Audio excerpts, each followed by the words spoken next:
coming up on the Get Lean, Eat Clean podcast. The first thing people like to do is check their phones when they wake up. And that's like the worst thing to do to start your day, to start that, how like your energy is of the day. Because once you start checking social media, emails, it's all about comparison. It's all about anxiety. That's not how you want to start your day. So one thing that I work on with my clients is really trying to make that first hour about you. How do you want to set your day? What is the mood you want for the day? So things like journaling. A gratitude journal is a really easy one to start with if journaling sounds overwhelming or kind of like woo-woo. So literally 3 things that you're grateful for. You know, your dog, your house, whatever, your air conditioning, whatever it might be, like super simple.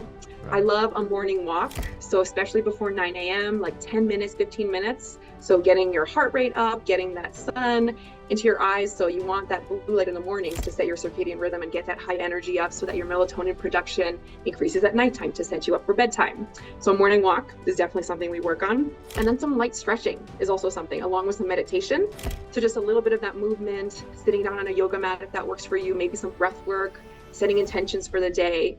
So those are the couple of things that are easy to implement that a lot of people like. This week, I interviewed nutrition therapist master Daina Rasutis. We discussed the advantages of utilizing holistic nutrition, along with ways to optimize your sleep, Daina's morning routine, the importance of stool testing, how Daina overcame adult acne, and her one tip to get your body back to what it once was. Really enjoyed my interview with Daina. I know you will too. Thanks so much for listening and enjoy the show. All right, welcome to the Get Lean, Eat Clean podcast. My name is Brian Grin, and I have Daina Rasutis on. Welcome to the show. Hi, Brian. Thanks for having me. Thanks for coming out on the show, all the way from Lithuania, right? Sort of. Yeah, now living in Santa Fe, Mexico, correct?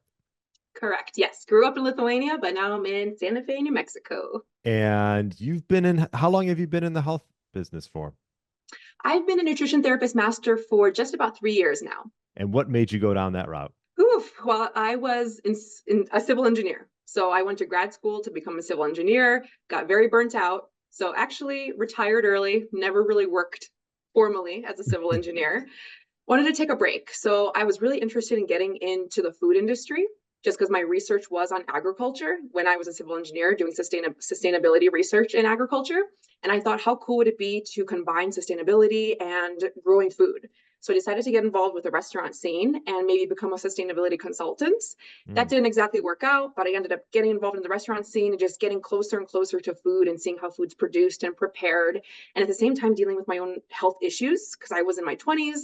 I thought I was taking care of myself, but I was super fatigued. I had really bad digestive issues and really bad adult acne.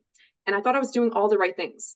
So I started playing around with my diet and realized that diet changes changed my symptoms. So I figured there was something there. And as I became more and more interested in it, I knew I wanted to study it. It was actually something that I was super passionate about.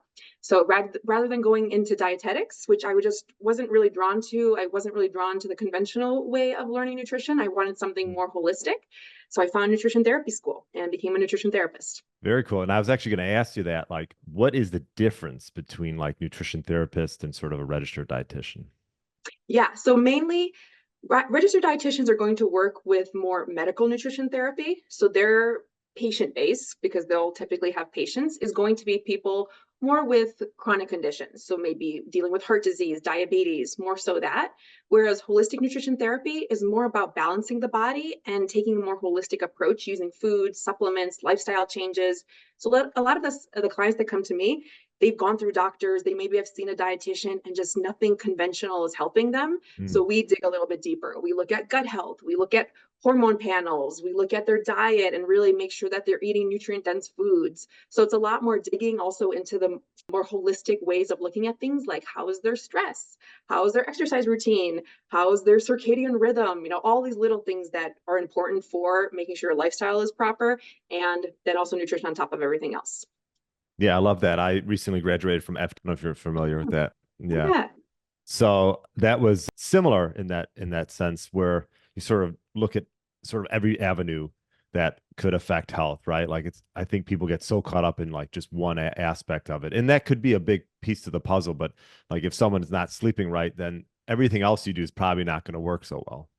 Exactly. And sleep is a huge one. And it's a really hard one with how we live today. And people kind of poo-poo it and we don't have time to sleep and I'll sleep later. But yeah, you can't heal if you're not sleeping.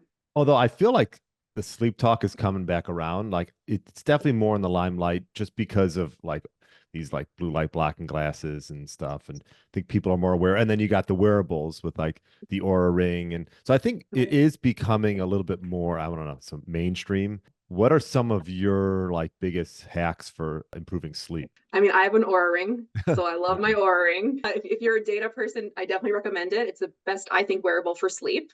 So that gives you an idea of how your sleep's affected by what. So for example, I realize that alcohol is not my friend. And I like if I have any alcohol 3 hours or closer to bedtime, my sleep really suffers. Mm. So that's a pretty obvious one, I know. But if someone really wants to improve their sleep, try to cut out alcohol 3 hours at least before sleep. Also, food, trying not to eat dinner too close to bed. That's a really good one. Oftentimes, just with how we live, we end up eating dinner at like 8 p.m. or so and then getting to bed by 9:30, 10 or so. So really trying to get that at least 3 hours before going to bed is a good one. And then definitely the blue light. So if you absolutely cannot get away from your devices, the blue light blocking glasses are going to be a good hack. But if you can try to read a paper book or just do some kind of wind down routine, like taking a bath or journaling or doing some meditation or like stretching, that's always good. And you have to kill an hour, so it's possible. Yeah, love that. I'm a big routine guy. I definitely I have daylight blue light blocking glasses. Actually, I sometimes wear them, but I'm not going to wear them right now. But and then I have ones in the evening. And I think it takes a while to get used to them, but once you start wearing them, then you almost like realize that you get used to them and you really need them towards the evening, especially if you're just going to, check a few emails and stuff later on. Definitely. And even like our light bulbs are giving off the improper light to mess up our circadian rhythm. So unless you're using like incandescent light bulbs or the red light bulbs, and most of us aren't, we're mostly using like LED just because they're energy efficient, those are going to be messing up your circadian rhythm too. So people will say, well, I stay off my phone, but it's just lots of things are messing up that circadian rhythm. Yeah. And then what about like morning? What type of morning routine do you sort of implement for yourself and your clients? Ooh. Oh, I'm a big morning routine person, and that's one thing that I coach clients through. Because morning, especially that first hour of the day, I like to call it like your golden hour. The first thing people like to do is check their phones when they wake up, and that's like the worst thing to do to start your day, to start that how like your energy is of the day. Because once you start checking social media, emails, it's all about comparison, it's all about anxiety. That's not how you want to start your day. So one thing that I work on with my clients is really trying to make that first hour about you. How do you want to set your day? What is the mood you want for the day? So things like journaling, a gratitude journal is a really easy one to start with if journaling sounds overwhelming or kind of like woo woo. So literally three things that you're grateful for, your dog, your house, whatever, your air conditioning, whatever it might be, like super simple. I Right. love a morning walk. So especially before 9 a.m., like 10 minutes, 15 minutes. So getting your heart rate up, getting that sun into your eyes. So you want that blue light in the mornings to set your circadian rhythm and get that high energy up so that your melatonin production increases at nighttime to set you up for bedtime. So a morning walk is definitely something we work on. And then some light stretching is also something, along with some meditation. So just a little bit of that movement, sitting down on a yoga mat if that works for you, maybe some breath work, setting intentions for the day. So those are the couple of things that are easy to implement that a lot of people like. Yeah, yeah. And if you listen to the podcast, I talk about morning walks all the time. Awesome. Yeah, because I have two dogs, and although it's like now they're getting a little bit older, they're not that old, like 6 and 8. But sometimes they like don't want to go, and I'm just like, peace out, I'm out. Like I still want to go, so if you don't want to come, but no, usually at least one will come. But yeah, so yeah, I'm big on the morning walk, and you know what? Actually, maybe finding someone to do it with, I think can really help because I have some clients where I have to like keep bothering them to go on walks, and it's like I feel like if you have someone to hold you accountable to go on that walk, that'll really like jumpstart it and make sure that you don't forget it. Totally. Yeah. Or doing something fun while you're on your walk, like listening to a podcast or an audiobook. So Mhm. some people need something to be entertained by, and that's okay. If that's what gets you out to get on your walk, I love listening to podcasts. That's my podcast time. So I do like a 30-minute loop around my neighborhood, and I get so much podcasting in during that time. Yeah, that is nice. I will say one thing I don't love is those Apple Watches. It's like I was recently talking to someone, and every 2 minutes they're looking at their watch, and I'm like, it's like such a I don't know. I think it's so bad, just like socially, to just always be like notified for everything that's going on, and it's just Yep. become it's our world nowadays. I completely agree. I don't have an Apple Watch, and it drives me crazy when people around me do that. I find it very rude. But Yes, yeah, I it's agree. definitely it messes also with all those neurotransmitters like your dopamine, because you're not supposed to get that rush of always Like, getting that information and getting that like hit of something you're expecting. So yeah, I would say turn off those notifications if you have an Apple Watch. I agree. I mean, it's enough that we have our phones. Now we have to have something on our watch, Mhm. excuse me, on our wrist to like go with us every second of the day. We can't put our phone down and then we still have our watches. It's just, I don't know. Just recently, I thought to myself, I'm like, I'm never getting one of those things. I agree. Yeah, yeah, not a fan. I know you talk a lot about gut health and something that you start with. I feel like a lot of health coaches, including myself, this is sort of a good place to start. It might be probably one of the more maybe difficult areas to sort of wrap your arms around. And I think there's a lot of technology still coming out. I think there's always could be some error when you do a stool testing, but at least it's a place to start. Is that something that you really do first with most of your clients? Yes, definitely. And I totally agree. We're still really in like infancy of understanding the gut. And every Right. year we are understanding more and more, but definitely those stool tests are a really good mode of getting some more information right now. And I'm sure in 10 years, we're going to have stool tests that are a million times better. But right now, what that information that it gives us is useful. And that is really helpful for building protocols. Just because, people can come to me with digestive issues like, diarrhea or constipation or acid reflux, whatever it might be. And we could shoot in the dark and kind of guess what could be wrong, but with a stool test, it really gives us direction. Okay, so maybe there's some bacterial overgrowth here, or there's a parasite. And so we can kind of tweak supplements knowing so we're not wasting time and money. Yeah. And is this something you learned through your nutrition therapist degree? Is that something they harped on? Yeah. So I actually got additional certifications to learn Okay. how to read functional testing. Okay. Very cool. And which tests do you typically go to when it comes to gut? I do the GI map for Okay. stool testing. hmm Is hmm that one you're familiar with? Yeah, that was like one of the main. I think we went through about five different tests, and one of them was GI map with FDN. Nice. Yeah. Yeah, I like that one. And then I also like to run food sensitivity testing. So I do the MRT, Sure. mediator release testing. hmm That's the one I found to be most beneficial for food sensitivities. Yeah, that's the one they use as well. So there's some Oh, parallels. cool. Awesome. And then you also look at blood chemistry as well. Yep, I do blood chemistry. So that's usually something I do after I've worked on gut health with clients and food sensitivities and all that. And then we look at their blood chemistry, unless they come to me with results that they've had from a doctor. But I like to run some markers that maybe your conventional PCP won't run. So just to get a better idea of how your immune system's doing, how is your iron? Do you have any signs of anemia? Because sometimes things don't get caught if you don't do a full panel. Sure. Yeah. And I know you talk a little bit about how stool testing can actually improve your skin health. Was that something you found for yourself? Was that because Yeah. you mentioned you had skin issues? Exactly. And really, when I was starting to change my diet before I started nutrition therapy, I became actually vegan for a couple of years, which now Mm. looking back, it was not the right thing to do. But Yeah. it was a good learning process. And I think cutting out dairy, because that was a trigger for me back in the day, just because my gut was messed up, it really helped my skin. I mean, it didn't cure my acne, but it definitely improved and then it got bad again. But Mm. point is, I learned that food really affects your gut. And it took a long time for me to really understand how to improve my gut health to get it to a place where my skin could finally heal. And it took like a year and a half, 2 years Mm. it was layers and layers. It was bacterial overgrowth, and it was yeast overgrowth. And it took a while to really support my detox pathways. But once I finally got the protocol dialed in, it was like within a week, my Mm. skin just cleared. And it was years and years of really bad adult acne. And so did you go on some type of supplement protocol to help with the bacterial overgrowth?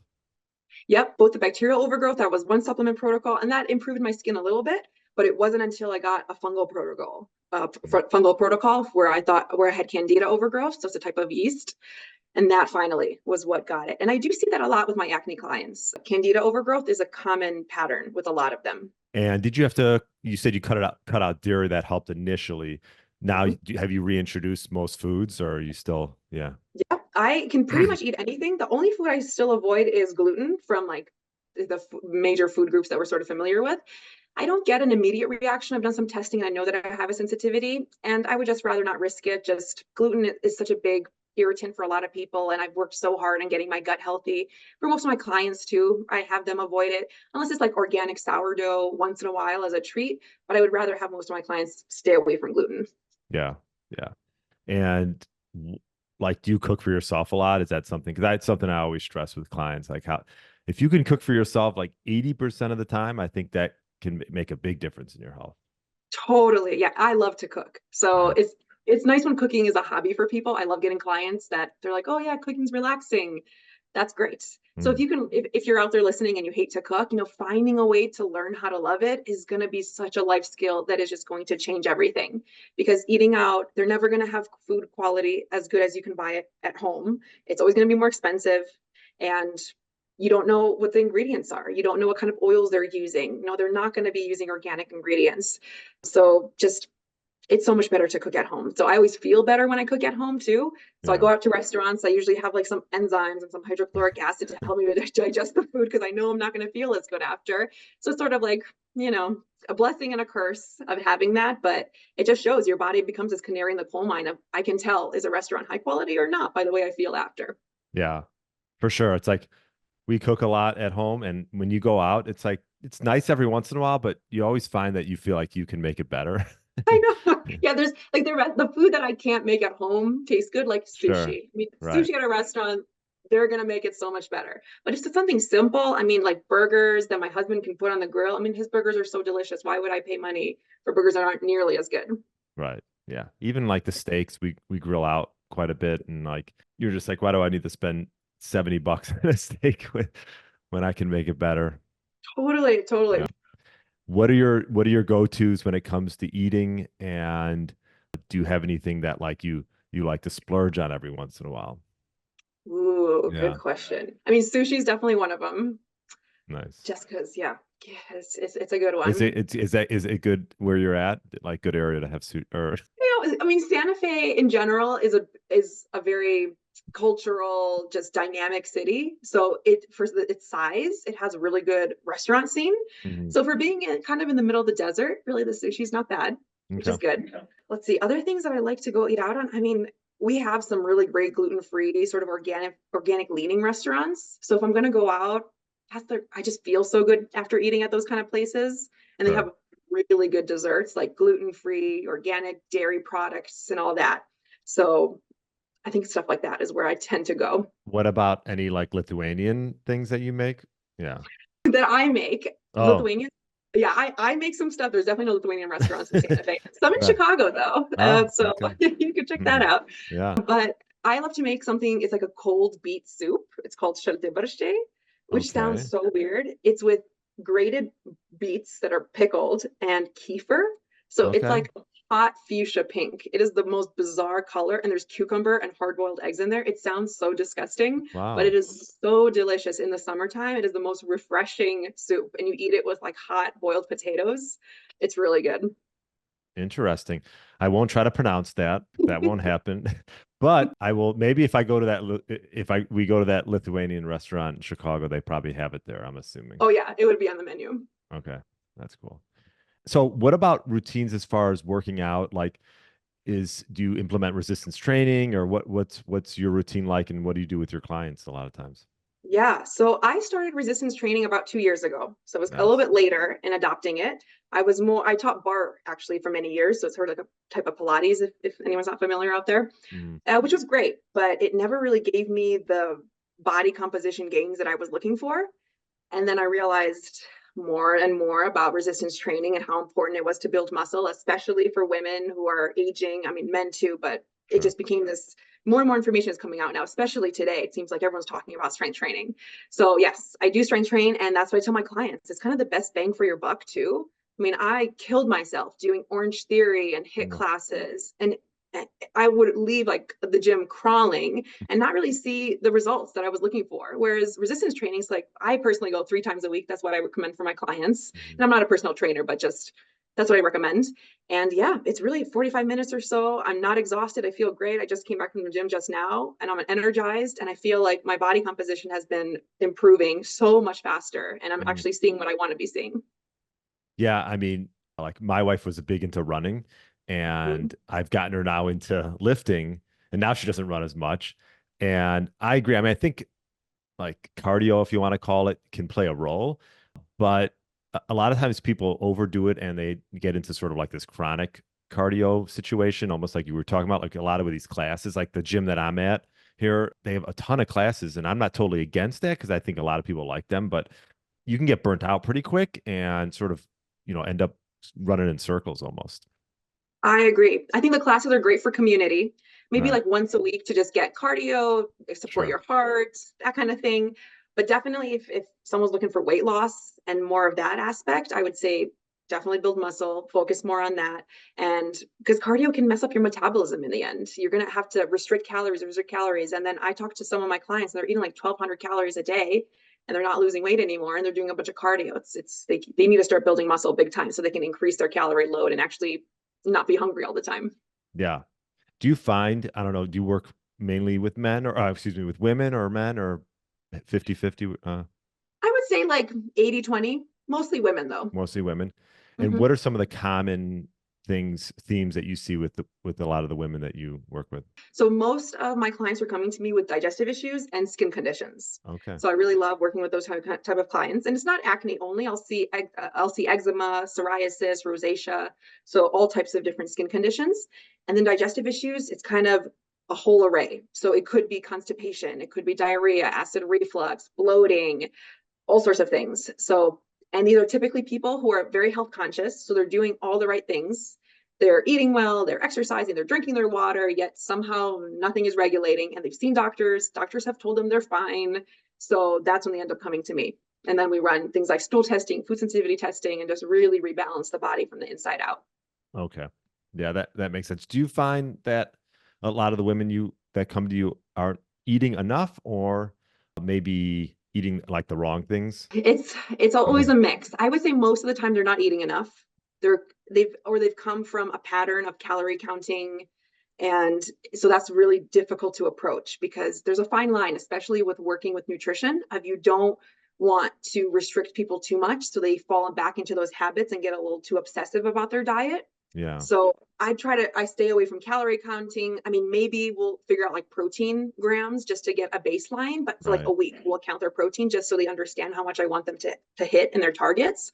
The most important thing I want them to be counting is their protein because everything else just kind of falls into place. I do more of like the plating methods. So like, what does your plate look like rather than like weighing your food? I want a quarter of your plate to be protein, a quarter of it to be some kind of starch, ideally some kind of starchy veggie, and then half your plate to be non-starchy, crunchy veggies. Love that. Yeah. I think I've changed my tune a little bit. I mean, I think calories play a role, but like they're not the only thing. I think it's a good idea maybe to just get a feel for like how much you're consuming initially, because a lot of people just don't have an idea. And if there's no baseline to work from, it's like you're sort of shooting for, like you said, like shooting for protein requirements. I think is a good place to start. Mhm. Because most people are probably under consuming protein. Especially women. It's crazy how Yeah, little protein. That's one change I make with pretty much every single client is eating more protein at least at breakfast. Because it's crazy. Women will come to me, they're eating like 2 eggs, which is like 12 grams of protein, and they think that's a high protein breakfast. I want them eating like 30, 40 grams at breakfast. So their right. minds are blown. They're like, 5 eggs? I can't eat 5 eggs at breakfast. Yeah, and how do you get them to eat more? Like, do you just slowly increase it? Because yeah, Yeah, slowly increasing and also mixing proteins. So, for example, not doing 5 eggs because that just seems overwhelming. So, sure. you can stick to your 2 eggs, but let's add some like organic chicken sausage to your plate to make it up. Or, if they can do dairy, some organic cottage cheese, something like that, just to kind of protein combine. And that makes it a lot easier for them to be able to get that protein down. And then they realize they're not snacking at like 10 a.m., or they're not reaching for that second Mm, coffee. They're able to get mm. until 1 p.m. for their lunch. So it really helps. And women and men, for everyone, if everyone could just eat a high protein breakfast, it would really improve everyone's health. Mm-hmm. Yeah, yeah. And I've one thing I did, like my wife was probably not probably, was under eating protein. One thing we did was she would have she would have coffee in the morning, like black coffee, but like I was like, well, why don't you just make it into like a protein shake slash, Mm. like just add in a scoop of collagen protein and maybe just some ice and maybe a little fruit or something. And so she started doing that. I think for people that are having trouble finding what to eat when it comes to protein, at least that's was her issue for a bit. It's like as much as you rather eat whole foods, I feel like using a quality protein can really play a good role and make it convenient and easy way to get more. Yeah, I love that idea. Yeah, adding collagen to coffee is a good one. Yeah, shakes, as long as you're getting a high quality protein powder. So just Sure. checking the ingredients, making sure there's not weird fillers in there. That's a good way to do it too. Yeah, and like bars can play a role. I'm not a huge bars guy, but I just got a new bar. It's called Jacob Bar. Ooh, I haven't heard of that Really, one. really clean ingredients. I actually emailed the owner. I was really impressed. I said, yeah, it's called, oh yeah, Eat Jacob. And like literally there's 9 ingredients on it. And I was like, I wanted to maybe even do a collaboration with him because I think it's really hard to find. Here's the ingredients: grass-fed whey protein isolate, organic honey, grass-fed beef tallow, organic dates, cocoa chips, and that's pretty much it. Like cocoa butter, Wow. sea salt. Yeah, it's a really solid bar. I was like, Wow. yeah. That's awesome. So that's another avenue. I mean, I don't think you want to be eating 3 a day, but Mhm. just every so often, especially if you're on the run, this is a great way to get, whatever, 20 grams of protein or so. Yeah, I agree. I like to ask this a lot of guests. What's one thing you've changed your mind on over the last 10 years? Definitely plant-based diets. Okay. I Yeah. thought you were going to say that, but I just, Yeah, yeah. And I mean, I think some people can do it and good for them if they can do it. And if they have like real reasons, like, animal welfare and they just can't fathom eating animals, but it's going to be hard. And you really got to educate yourself. And most people can't sustain it, especially when you age. When you're young, you can get away with it. When you're in your 20s, you can probably get away with a vegan diet and do just fine. But yeah, I was vegan for 3.5 years. And then once I started eating animal products again, it was crazy how much better I felt. My hormones improved, my energy, my digestion. mm, So I work with plant-based clients occasionally, and I feel like I can relate to them because I went through it. I understand. But part of our work is like, what animal products are you willing to eat? Maybe a little bit of bone broth, maybe some eggs, just because it's, especially when you're in a gut healing protocol, it's so hard, if not impossible, to do it on a plant-based diet. When your gut's already so compromised, to digest all that fiber is just really hard. yeah. Yeah, that's a good point. I mean, obviously, I think a mixed diet would be ideal, but if you're vegan vegetarian, you probably need to add in a decent amount of supplements so you're not lacking in like, B vitamins and, things like creatine and choline and things that you're going to get from animal foods. Exactly. Yeah. And then you sort of start thinking like, this isn't natural. If I have to eat all these Right. supplements in order to get my nutrients, like there's something wrong with that. Right. And I think people find healing when they go to a vegan or vegetarian diet initially, like you probably did. I Exactly. don't know, obviously if you're coming from a standard American diet, then you're definitely going to get some healing from that. But, long term, I don't know. I mean, I know some people thrive on it, but Mhm. like you said, it's probably just more difficult. Yep. Definitely. And then what else do you find yourself helping clients with? We talked a little bit about sleep and routines and food. Is there anything else that sort of stands out? Oh, let me think. I mean, a lot of stress management is something that we work on, Okay. and that's something we could all improve on. So finding ways that people can deal with stress, because yeah, when your body's stressed, it can't heal. So that's really important, especially I see that with acne clients. With stress, you get blood sugar dysregulation, and with that comes nutrient imbalances and all the things. So that's a really big one that we work on as well.